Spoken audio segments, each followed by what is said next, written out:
guys, welcome to Brains and the Beat here on YouTube. If you're new, please like, comment, share, and subscribe. And if you're oldie but goodie, thank you for staying tuned to your girl.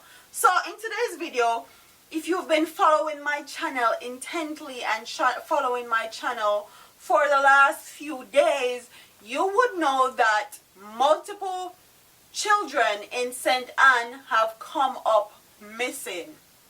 So Siobhan Wighall was a 18-year-old U.S. permanent resident that came up missing in St. Anne.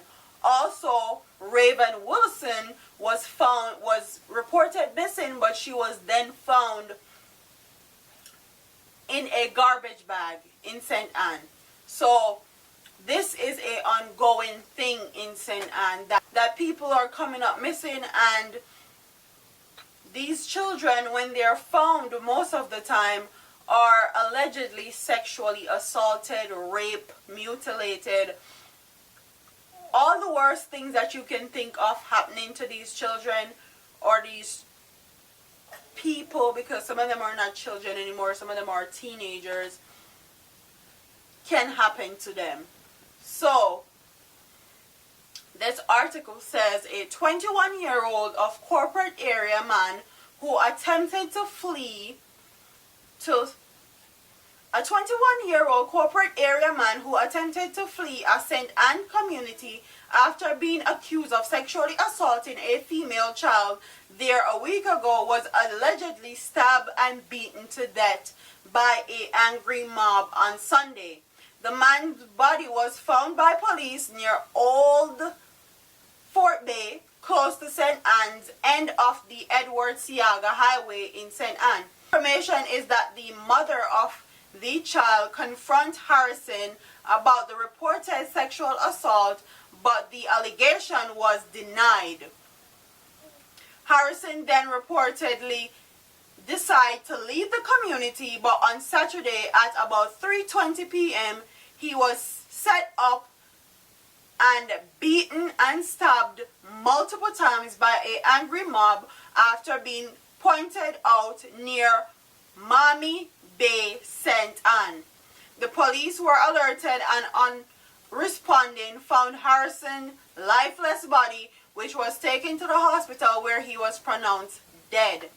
The St. Anne's police again are appealing to persons to desist from taking the law into their own hands, as they can be prosecuted for such acts. The police are conducting further investigation to locate Harrison's attackers.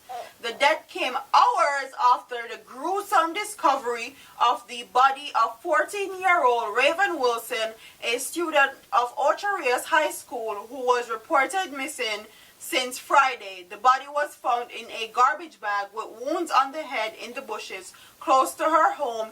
In the number of homicides that have been reported in the parish so far this year.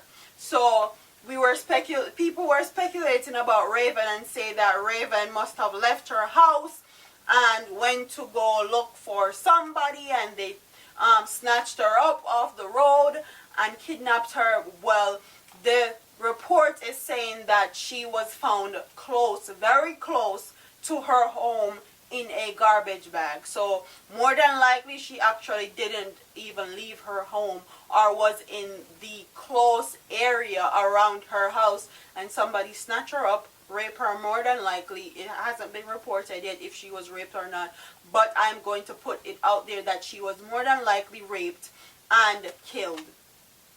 As far as Mr. Harrison is concerned, if he did not sexually assault this child, then Jamaican people should have left him alone and left him at the hands of Jamaica's court system.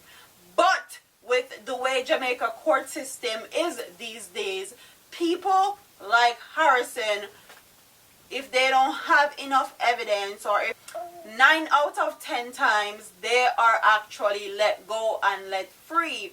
And I'm not saying that he's guilty or anything, but Jamaican people are actually tired. They're tired of these alleged killers, murderers, rapists being in their communities. And the police are not doing their jobs as far as investigation is concerned and putting them away forever or for a long time. They're just allowing these nuisance to society to live amongst law-abiding citizens and children, and that cannot work. What do you expect Jamaican people to do if the police are not doing their jobs? Who are going to protect their children? Who are going to protect the community? And you guys are saying that Jamaican residents need to help in fighting crime. Well, that's exactly what some would say this is. They're helping fighting crime and keeping their communities clean. Not saying that Harris is guilty or any of that, but God see and know everything best. And if he's not guilty, then the people will pay that killed him, whether in this lifetime or the next. I can't really blame the St. Anne residents for what they did and how they choose to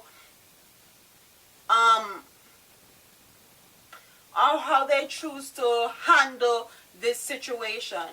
But comment in the comment section and tell me what you guys think about this story. Do you think that the residents are frustrated of these killers and rapists and menace to societies being in their communities, and these police officers are not doing their jobs and just letting them roam the streets and taking advantage of the residents and their children, and they just handled the situation the best way they knew how?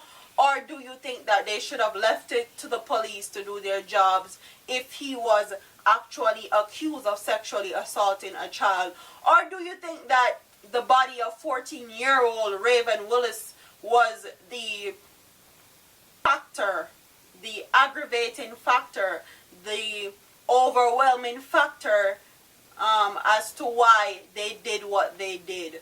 Because seeing someone's body like that in your community, that has grown up in your community for a long time, would make anybody do something that they wouldn't normally do. Not condoning it, not saying it's right, but I understand the reason why. So comment what you think in the comment section, and I'll see you in the next video. Deuces. All them a preach and preach, step over they go beat and teach. Them a jive by and all know them can't reach. Go and back up for your grandmother preach. Them a pussy on the street and me see it. Go over they go beat and teach. Beat and teach. So beat and teach. So beat and teach.